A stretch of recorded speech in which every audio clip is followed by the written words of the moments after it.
Hello, everyone. Welcome to Developing Palates. I'm Aaron Loomis coming to you from the Drew Estate Studio. With me today is Jiunn Liu, Seth Geis, and from the Vinegar Scar Studios, John McTavish. How you guys doing? Arizona paid Kyler Murray too much money. Surprise! I just want to say, first of all, the number of people in the pick and pool that are like, "Oh no, cards have this," and I'm like, "Okay, just so we're clear, one of these teams recently won a Super Bowl, and one of them did not, and one of these teams just recently upgraded their entire offensive line, and one of these teams did not. You should probably pick the team that had One the of two these teams has things. a quarterback who hasn't played in about what did Mitch Trubisky send on the bench for? Is wow, Yeah.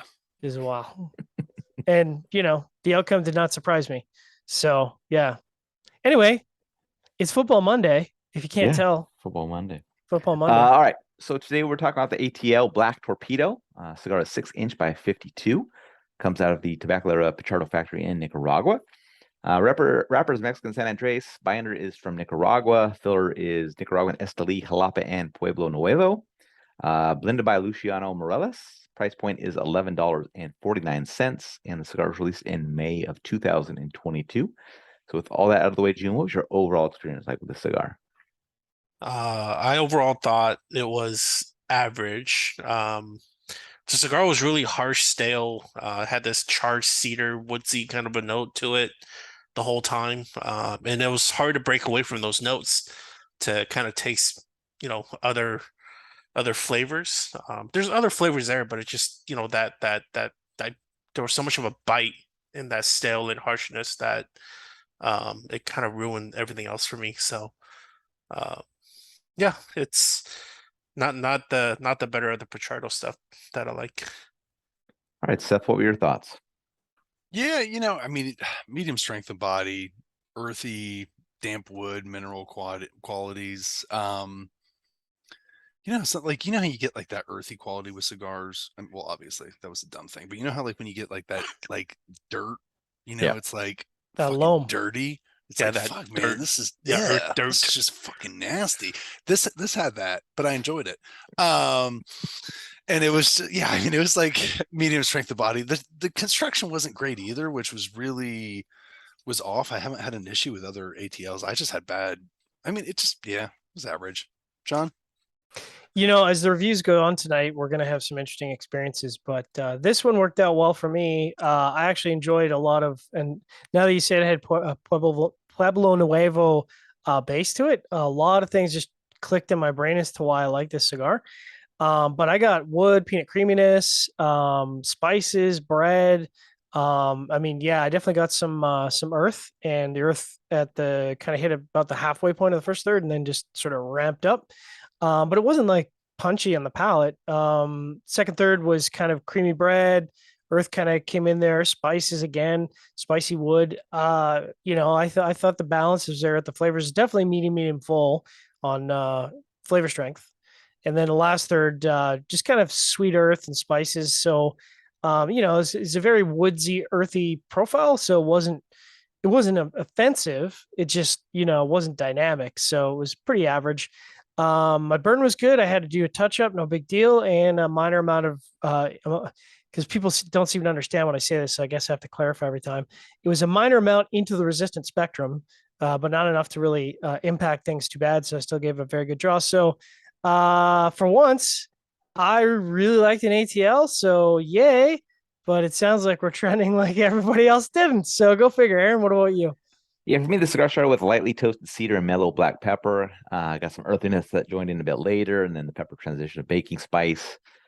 Second third saw the baking spice transition back to black pepper, and then the final third saw light mustiness join in, and later some light bitterness. I thought the cigar started out well, had a nice combination of flavors, but as the earth picked up, it kind of dropped the enjoyment level down a notch for me and kind of maintained that average level the rest of the way. Um, this is like the second blend of the black. They had it.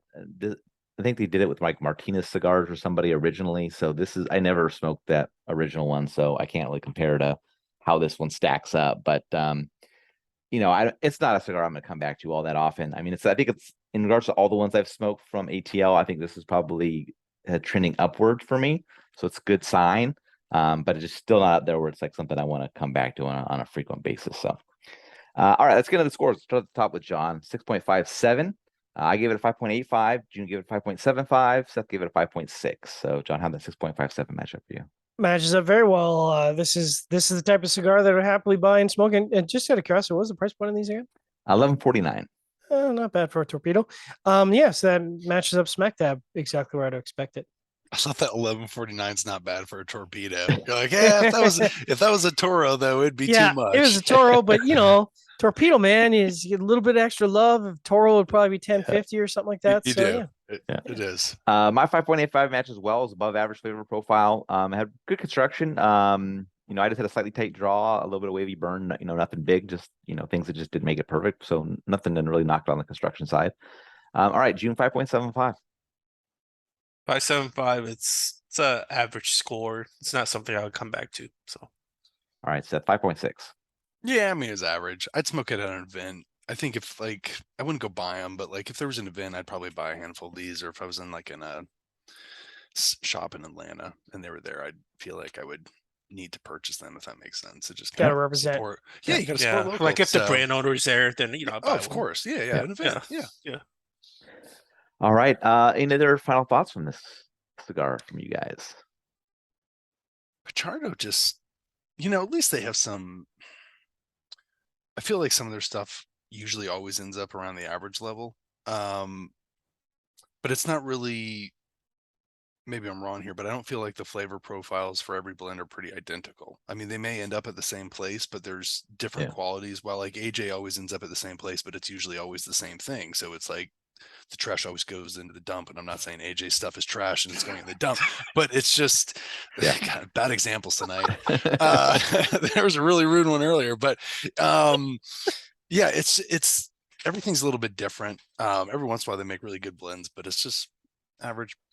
Yeah, I agree. They don't taste all the same. I mean, we've had quite a few examples of the Pachardo, and the profile's been all over the place. Sounds bad, but there's no specific flavor component that you'd say, oh yeah, this tastes like the Maria Lucia, or this tastes like whatever. This doesn't taste like anything else that I've had from Pachardo.